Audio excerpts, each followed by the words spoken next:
漫画偉人物語。名もない草花虫けらたちを愛し育てた人がいた。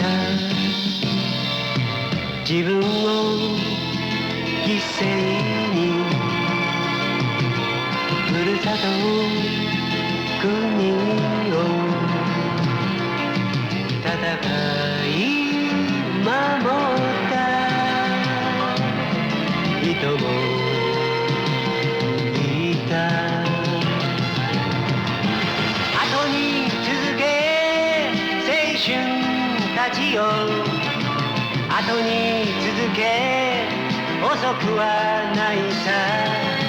急ぐことは難しいが、時に振り返ることはもっと難しい。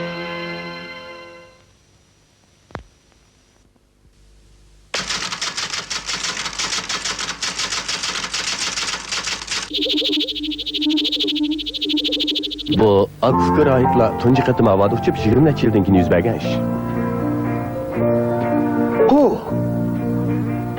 Amerika'nın San Luis şəhərinin ətrafına her günü poçt xaltıları qaçlanğan bir asi 4 tiplik bir aeroplan hava başlığında uçup ketdi. Onun uçuşçusu Charles Lindbergh idi.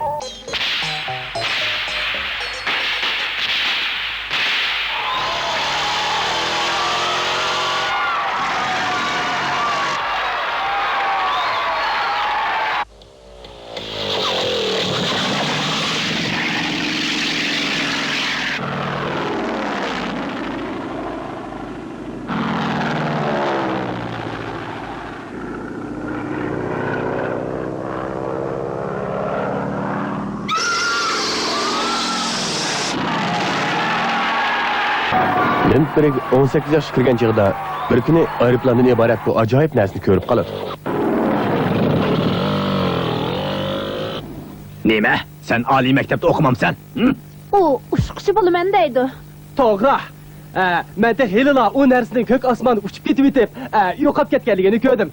Şoňa men uçquş buluşda qarar qildim. Qandaq, dada apa, bolamdy? Şundaqdymı? Buncha aldırap ketmisan bolat. Şundak. Âli mektepni bitirgenden keyin andın bir qarar kelsaňmy bolatdy go. Bolmaydy. Avasiya serik ömüge hazırlı bir ýere qarap ýolga çykydy. Ben yük taklarymny ýygyşdyryp derhal maňmysam ulağa ýetişemeýme. Qarganda heli uzun mezgilden keyin körşidigan okşaýmyz. Bu balanyň mejazi zady kimni tatkan bogydy? Charles. Nemiş dada? Charles. Bizning yurtumyzda naýty burullamyndak bir temsil käň taralgan idi. Bir rahip suni etkeş bilen toşup içidi. 2 rahip ten kötürüp äkelip içidi. 3 rahip susuz kalıdı. Charles. Adam başkalaga taýynamamaslygy gerek. Öz küçüge taýynyp jan berýär gerek. Rahmet dada. Hayır hoş apa.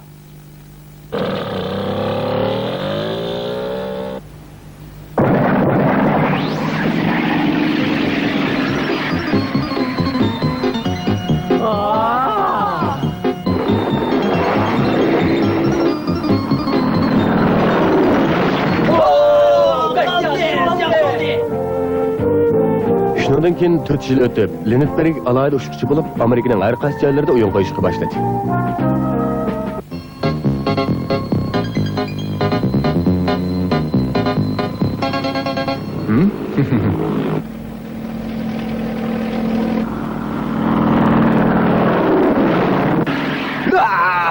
O ýerge konuşny ýene unutup kaldy. Charles derhal kaçıp gel. Alayda maharet gösteriş uçuşçulardan poçt xaltılarını taşıdığan uçuşçu bolgan Charles ilgiri gitimi bekerek hava boşluğundaki saatki kızıqdygan bolup ketdi. Abla motorda çatak çıktı.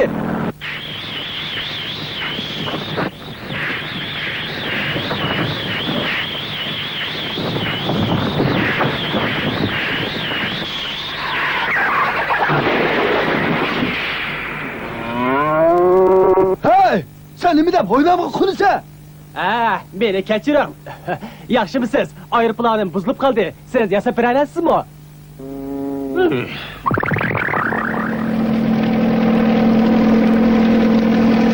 Amaliyotda Charlesning uchish texnikasi nihoyat yuqori edi. Kasbdoshlari uni az uchraydigan yaxshi uchiqchi deb ta'riflashyapti.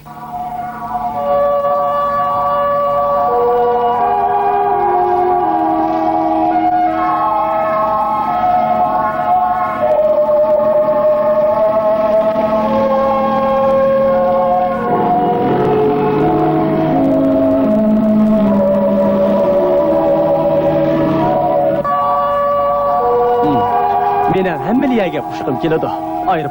Ayrıplan. Sen zade nega uçalaydigansa?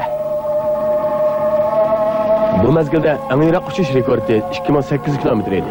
Charles bu rekordni buzib tashlashga tavakkul qilib uchishni kutyapti.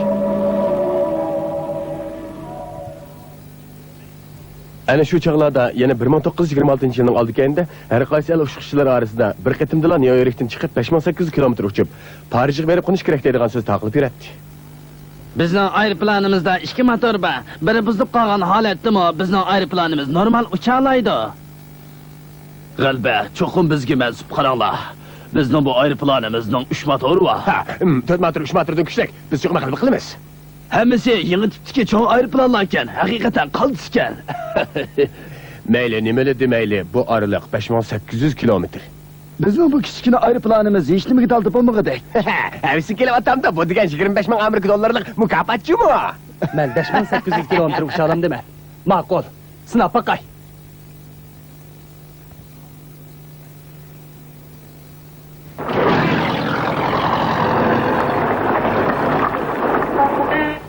Nima?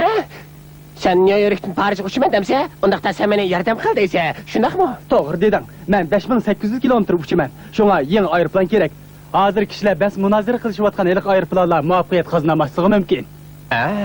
Amsa sana eng yangi tipdagi 5 motorlik aeroplan kerak ekanda?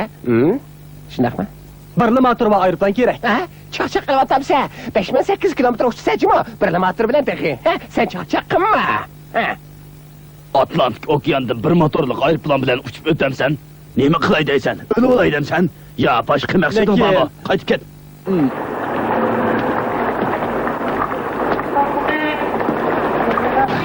Lekin motori ko'p bo'lib ketsa, eg'irlik eshib ketadi. Osmonda uchish uchun eng muhimi yenik bo'lish kerak. Dal shu chaqda San Luisdagi korxonachi Xalli Wright paydo bo'ldi. Shundaqmi? Bir motorliq aeroplan demsan, bu o'zadi qanday ekan? Xalli apandi, motor xuddi odamga o'xshash. Agar motorning 3-4 bo'lsa, bir-biriga to'yib oladi. U chaqda texmi chatoq bo'ladi. Shundaqmi? Bir rayib suvni apkesh bilan to'shib ichidi. 2 rayib tan ko'tarib akilib ichidi. 3 rayib bir-biriga basilib suvsiz qoladi. Sen minno suvda cho'ng bo'lgan o'xshamamsan. Men qo'shildim. Bu ishga men pul chiqarma. Sizga chin ko'nglimdan rahmat aytaman apandi. Bir motorliq aeroplan. Shuni bilan Charles Nyu-Yorkdan Parijga 5800 kilometr uchish tayyorlik xizmatlarini boshladi. Lindberg haydaydigan bir motorli kichik tipdagi aeroplan bir yezdagi kichik soatda ishlab bitirildi. Lindberg bu aeroplanga San Luisning ruhi degan ismni qo'ydi. Shunda qilib 1927-yil 5-oyda Nyu-York aerodromiga dunyo bo'yicha o'tkaziladigan uzun masofali uchish jangiga qatnashish uchun kelgan aeroplanlar orqadan kelib qo'nishga boshladi. Yangi uchib mag'lub bo'lgan rekordlarni yo'qotib bo'lmaydi. Chunki havo bag'asir buzilishga boshlagan edi. Lindberg nayt testda Nyu-York aerodromiga yetib kelib, uchiqchilarning sepiga qo'shildi. Kichkina bir aeroplan kelibdi. Bir motorli aeroplan ekan bu. Siz Lindbergning nerligini bilamsiz? Meni izdamsiz.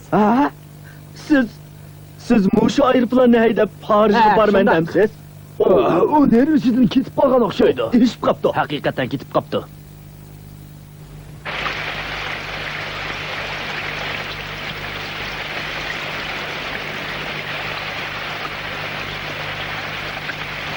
Kechirsiz, siz qachon uchishni o'ylayapsiz? Yomg'ir to'xtagandan keyin. Raqiblaringizni yengishga ishonchingiz bormi? Oxirgi natijasini ko'ring. Muxbirlar, yaxshimisizlar? Sizlarning tayyorlig'inglar qanday bo'ldi? Yaxshi. Shu uchish yo'lining udulida Atlantik okean turibdi. Ana shu yiroq udul tarafda Yevropa bor. Parij ana shu yerda. Oz ko'rildigan bunda qattiq yomg'ir maydonni patqoq qilib o'tgan edi.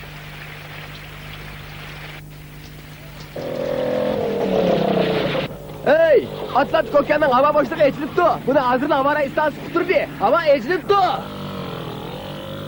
Yaxshi, hozir uchsak bo'ldik. Oy bo'lmaydi. Maydon bek siliq. Korim yo'q, saqlig'ini bir hafta bo'ldi. Endi saqlab o'ltirmayman. Ya qurmusi bo'lmaydi. Qanday gap bu? Menga buyruq beryapsan, ha? Tushunmay yoqqa. Uni qo'yvat, endi ustoq bo'ldi. Uni qo'yvat. Qo'yvat, meni qo'yvat.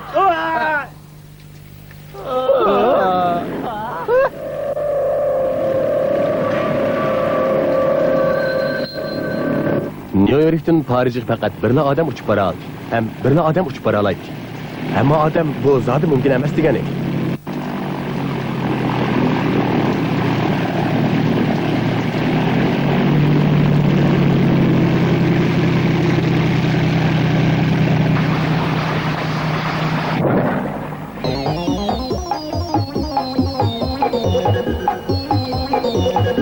Ammo 33 soat 30 minutdan keyin Lindberg Parij osmonida paydo bo'lib, kishilarni qattiq hayron qoldirdi.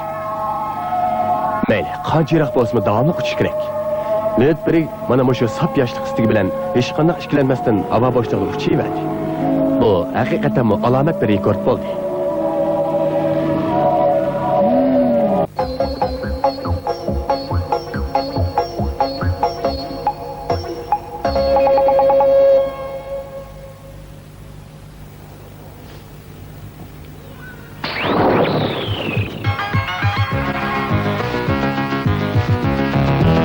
Taxminan bundan 100 necha yil ilgari samuraylar davri oyoqlashgan edi. Hamma ishda g'arbchi bo'ldigan zaman yetib kelgan edi. Bu cho'ng o'zgarish davri Meijining madaniyatlik davri deb ataldi. Ana shu chog'larda bolalar nima ish qilgan bo'lgan? So'zlab kelsak, ularda hech qanday o'zgarish bo'lmagan edi. O'yinni o'ynab oxirida o'zaro so'qishadi. Bolalarning dunyosiga madaniyatlik davri hech qanday ta'sir ko'rsatmagan edi. Sening dadang amaldor bo'lgan bo'lsa, bu qanchalik ishdi? Sen haramzada o'tib ketgan qo'rqinchoq bir nima?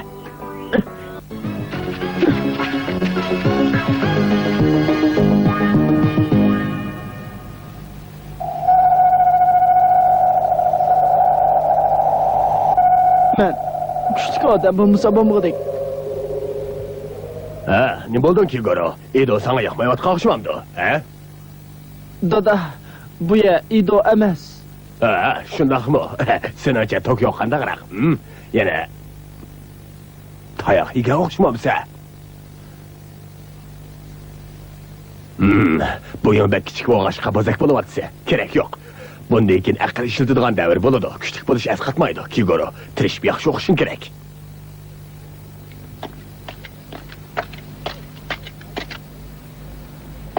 Hey, nay emas. Qo'rqinchoq.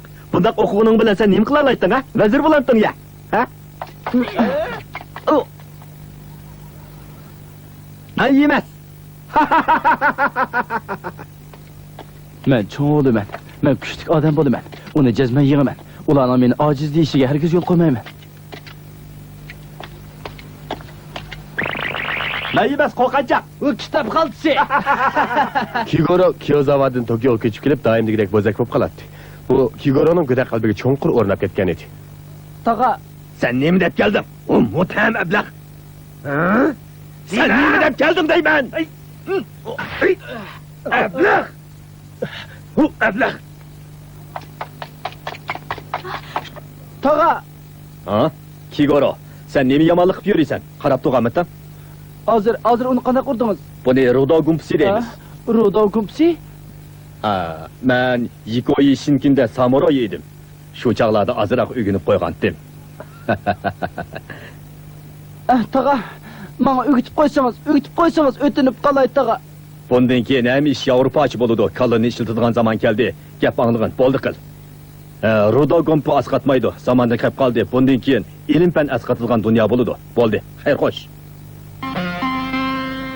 Mayli dadisi, mayli tag'isi nima desin, shundan boshlab Kigoro Rudo gompisi g'ayri so'p qoldi.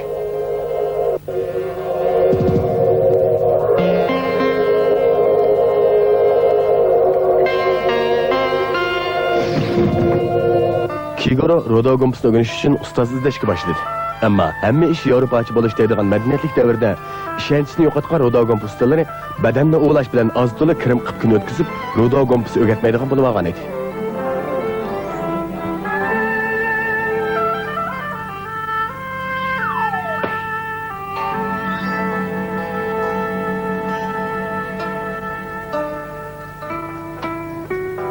Naymas, qo'qinchoq, naymas. Qo'qinchoq.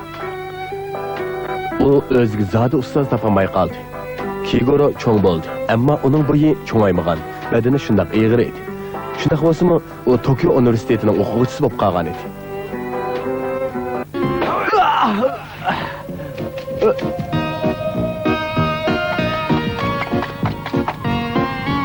Kigoro oxir bir kuni Rudo gumpisi o'g'itadigan bir ustozni topdi. Ustoz, sizga o'zimni topshirdim. Berikat.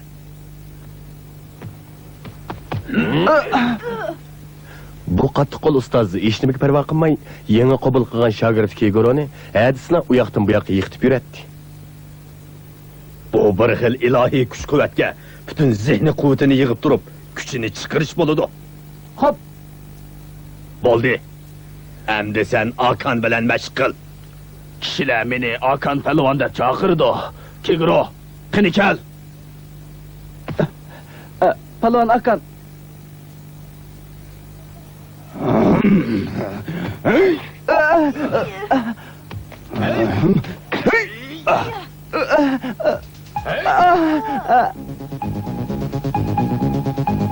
Kigoro jinni tikib qo'yib turib mashq qilishga boshladi.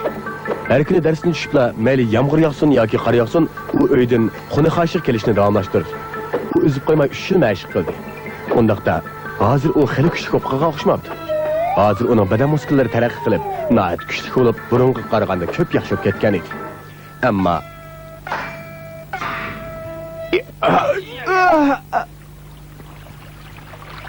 Men Rasul Rodo gumpisini o'rganmay o'tib ketamdim. Kuchimmi Akanning kuchligi yo'q. Men kuchli odam bo'lishim kerak.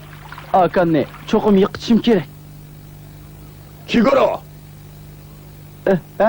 Dada. sen yana ashu Rodo dedigan vahshiy chelishni o'rganib beramsan? Shundoq. Sen darhol zamondan qolib qolgan bu narsani tashlagin. Men sana deb kelyapman-ku. Bundan keyin kalla ishlatadigan zamon bo'ladi deb. Kalla ishlat. Sen gapimni uqdingmi? Ha? Kigoro.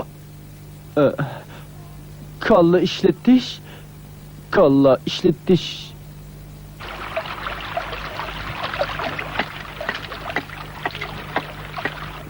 Kalla işletiş. Kalla işletiş. Ne buldun Kigoro?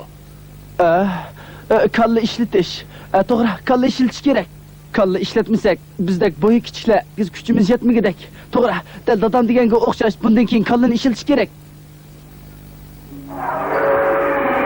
Shundan boshlab Kigoro oliy maktabning kutubxonasida har qaysi ixnikilarning chelishish nazariyalarini tadqiq qilishga kirishdi. Fizika, mexanika kitoblarini ko'rib, kallasida qanday qilganda bo'yi kichiklar bo'yi cho'nglarning ustidan g'alaba qilish usuli ustida izlandi. Yerim kuchga urilsa o'zaro nol paydo bo'ladi. Nol bo'ladi.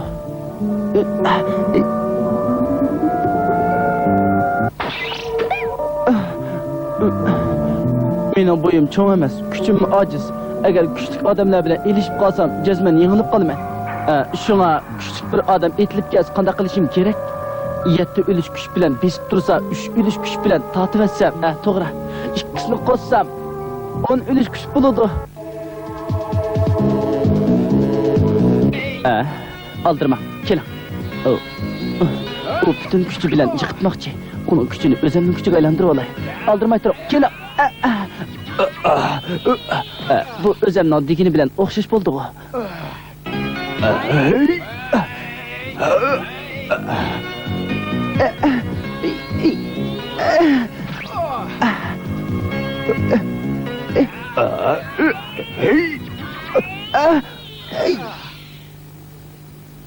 Kigoro, bugun nima ish bo'lib ketdi? Ha? Kuch bo'lsa, yengiladigan ish yo'q.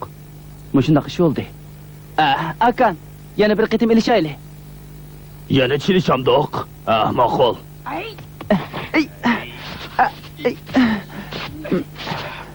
Ben senin kuchingdan foydalanaman.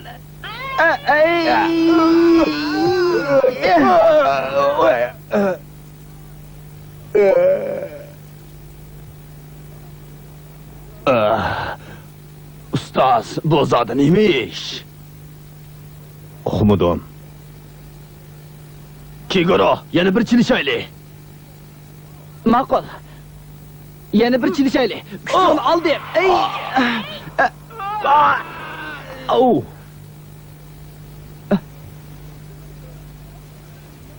Kigoro, yaraysan. Onu yığıp aldım. Buyum küçük olsun mu Hakan'ı yığıp aldım. Yığıp aldım. Yığıp aldım. Buyum küçük olsun mu Hakan Pehlivan'ı yığıp aldım.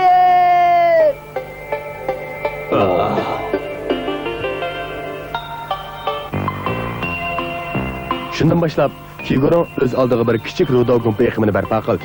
U har tarafdan izlanib, har qaysi iqimlarning ortiqchiligini qabul qilib, hamda asta-asta har qaysi iqimlarning texnikasini birlashtirib, yaqinqi zamondagi yangi muvofiq tantarbiya harakati bo'lgan rudoni barpo qildi.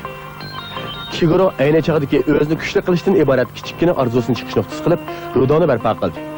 Bu rudo gumpisi qaysi chog'dan boshlab zo'r kuch-quvvatga aylanib, nurg'un havaskorlarni jalb qilganligi noma'lum. Uning sehri kuchi davlat chegarasidan olqib dunyoga ta'sir ko'rsatdi. Kigoro yana olimpik rolini tashabbus qilib, tirishib kurash qilyotdi.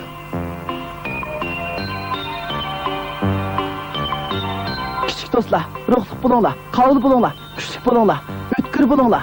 Başta aciz bo'lsanglar, buningga amal yo'q, ammo qo'rqsanglar bo'lmaydi. İrad bağlash hammadan muhim. Yolg'iz rudo'dlar emas, hamma ish shundoq bo'lish kerak. Jazman o'zinglarni chiniqtiringlar. Mushunda qilsanglar, texmi qavul bo'lsizlar, o'tkir bo'lsizlar. Qarni ko'ksanglar, texmi kengri bo'ladi. Mening deganim to'g'rimi?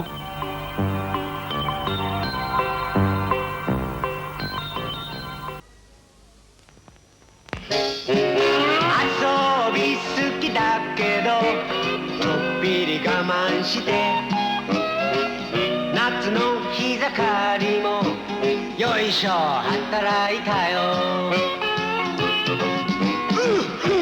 今でこそ私めは大統領国を司る偉い人でもさ本当はさただのアリ羽目を外してなんちゃがしたいのよねおっとっとっと本文忘れるべからずありのありによるありのための私めは